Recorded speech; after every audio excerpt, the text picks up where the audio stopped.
गीता में भगवान ने कितनी निष्ठाएं बताई हैं?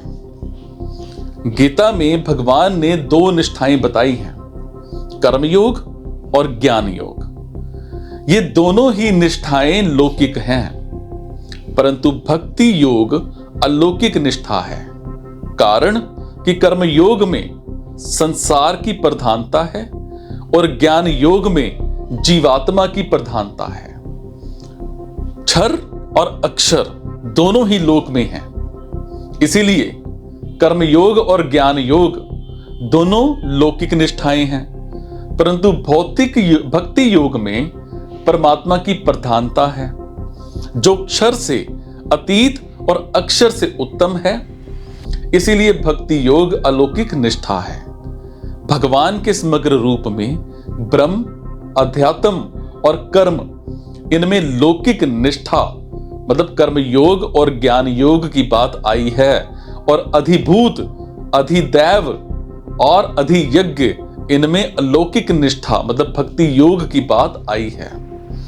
ज्ञान लौकिक है और विज्ञान अलौकिक है। लौकिक और अलौकिक दोनों ही समग्र भगवान के रूप हैं। लोक शब्द में जड़ भी है और चेतन भी है। सिर्फ जड़ या फिर सिर्फ चेतन का वाचक लोक शब्द नहीं हो सकता। सो लौकिक में जड़ और चेतन दोनों आते हैं, पर अलौकिक में सिर्फ चेतन ही आता है, क्योंकि अलौकिक सदा चिन्मय ही होता है। परंतु समग्र में लौकिक और अलौकिक दोनों आ जाते हैं। यहां एक विषय ध्यान देने की बात है कि निर्गुण निराकार ब्रह्म का नाम भगवान के समग्र रूप के अंतर्गत आया है। लोगों में प्राय इस बात की प्रसिद्धि है कि निर्गुण निराकार ब्रह्म के अंतर्गत ही सगुण ईश्वर है। ब्रह्म माया रहित है और ईश्वर माया सहित है।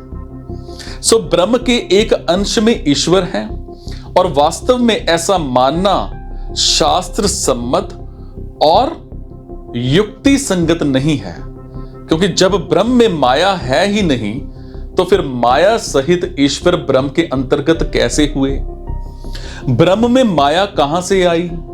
परंतु गीता में भगवान कह रहे हैं कि मेरे समग्र रूप के एक अंश में ब्रह्म है, इसलिए भगवान ने अपने को ब्रह्म का आधार बताया है। कहते हैं कि मैं ब्रह्म की प्रतिष्ठा हूं। यह सब संसार मेरे अव्यक्त स्वरूप से व्याप्त है। भगवान के इस कथन का मतलब है कि ब्रह्म का अंश मैं नहीं हूं, हालांकि मेरा अंश ब्रह्म है। सो निष्पक्ष विचार करने से ऐसा दिखता है कि गीता में ब्रह्म की मुख्यता नहीं है, हालांकि ईश्वर की मुख्यता है। पूर्ण तत्व समग्र ही है। समग्र में सगुण निराकार, साकार निराकार सब आ जाते हैं, और वास्तव में देखा जाए तो समग्र रूप सगुण का ही हो सकता है, क्योंकि सगुण शब्द के अंतर्गत तो निर्गुण आ सकता है, पर निर्गुण शब्द के अंतर्गत सगुण नहीं आ सकता। कारण कि सगुण में निर्गुण का निषेध नहीं है, जबकि निर्गुण में गुणों का निषेध है। सो निर्गुण में समग्र शब्द लग ही नहीं सकता। इसलिए यहां अध्यात्म और कर्म के साथ तो क्रमशः कृतसन और अखिल शब्द आए हैं, जो समग्रता के वाचक हैं, पर ब्रह्म के साथ समग्रता का वाचक कोई शब्द कहीं भी नहीं आया है। सो समग्रता सगुण में होती है और निर्गुण में नहीं होती।